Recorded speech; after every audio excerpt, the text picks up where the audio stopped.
Good evening, everyone. I'm Riley King, and welcome to my evening news report right here on the Riley King Network. Let's begin. Take a look at this photo right here. Pence filing Trump for primary ballot pushes back hard on Democratic-led impeachment inquiry. Vice President at State House says nation has made remarkable progress under Trump presidency.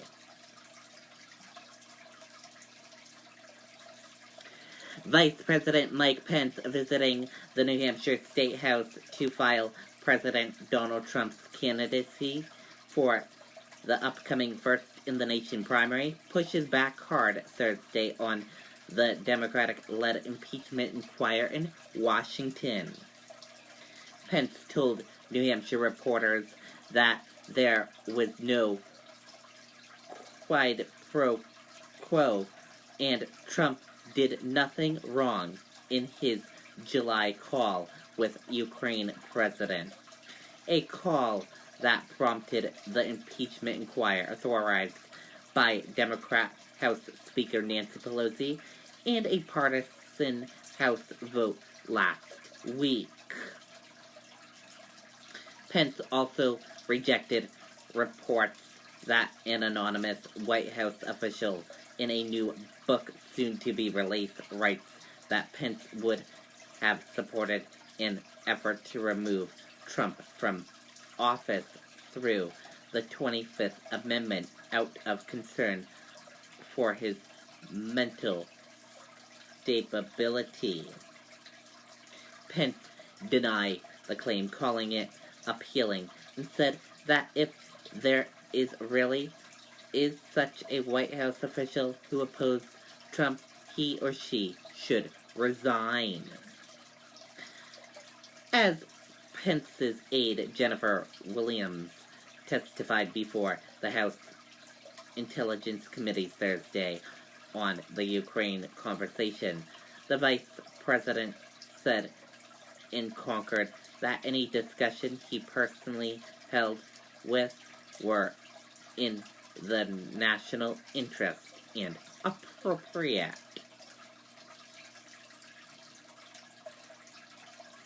Pence arrived at Manchester-Boston Regional Airport shortly after 10 a.m. and arrived in Concord a short time later. Accompanied by Governor Chris Sununu, Pence greeted supporters outside and then inside the building and was greeted by Secretary of State Bill Gardner.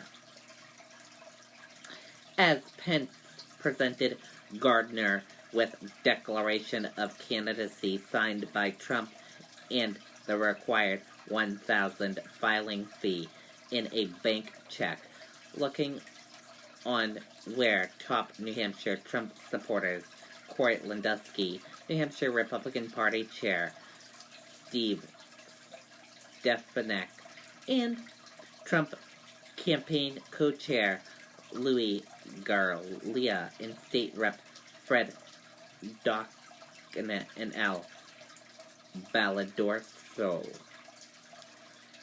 On place cards signed by all presidential candidates or representatives, Pence wrote, "Here's to 4 more years of President Donald Trump in the White House."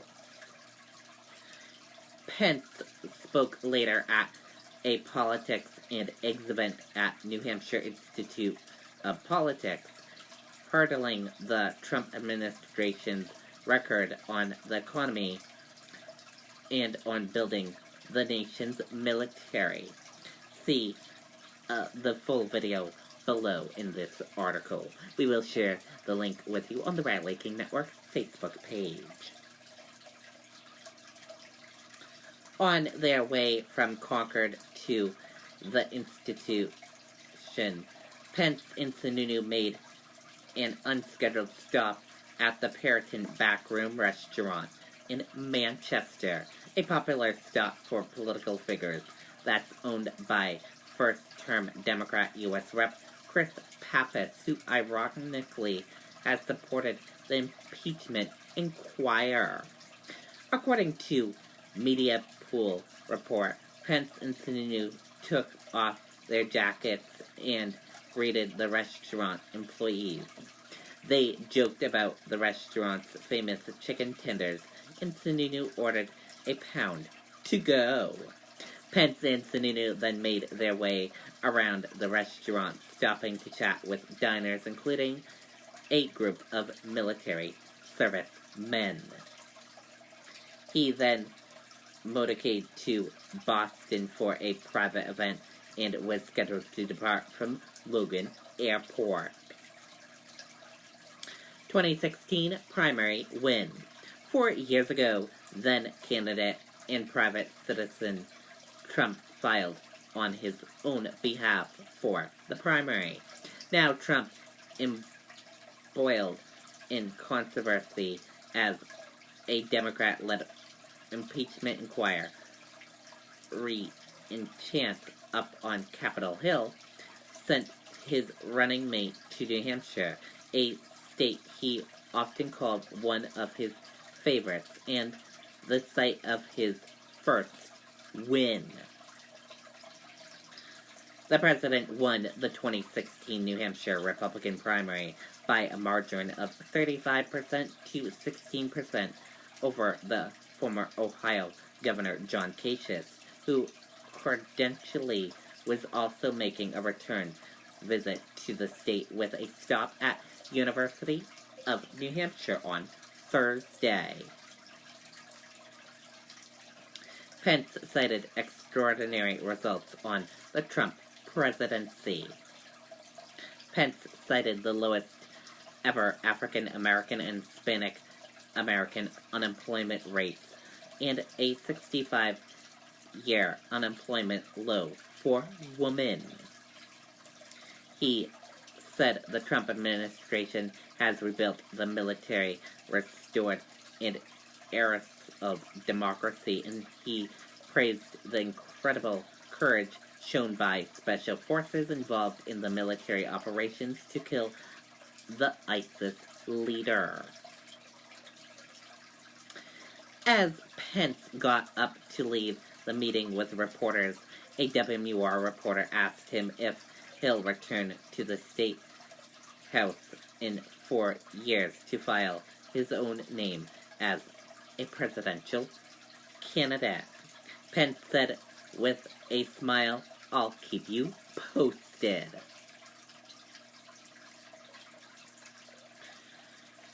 Earlier, after arriving on Air Force 2, Pence said, "It's good to be back in New Hampshire. Great to be here with Governor Chris Sununu.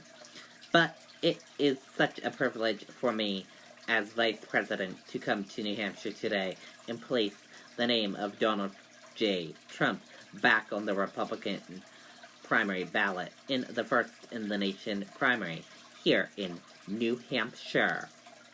Pence arrived in New Hampshire as House Democrats began to explore any potential role he may have had in the Ukraine controversy by subpoenaing Williams, who has said she would testify if required to do so. But Pence made his case that the inquiry is bogus, partisan excuse. Referring to the July 25th, 2019 call between Trump and the Ukraine president that began the controversy, Pence said the American people have the transcript and they can see that there was no quid pro quo and the president did nothing wrong. Pence said Trump was frustrated that while the U.S. was supporting Ukraine in opposing Russia aggression, too many of our European allies were not providing the kind of support that Ukraine needed. But from early in our administration, President Trump, unlikely the last administration, made military support available to Ukraine. The 25th Amendment. Pence also pushed back on reporters that any anonymous White House official in a new book soon to be released, writers that Pence would have supported an effort to remove Trump from office through the 25th Amendment out of concern of his mental stability. Pence called it appealing and said that if there really is such a White House official who opposes Trump, he or she should resign. He said the nation's economy and foreign policy records are a testament to Trump's leadership and demarcation. Jeff Sessions, U.S. Senate candidacy.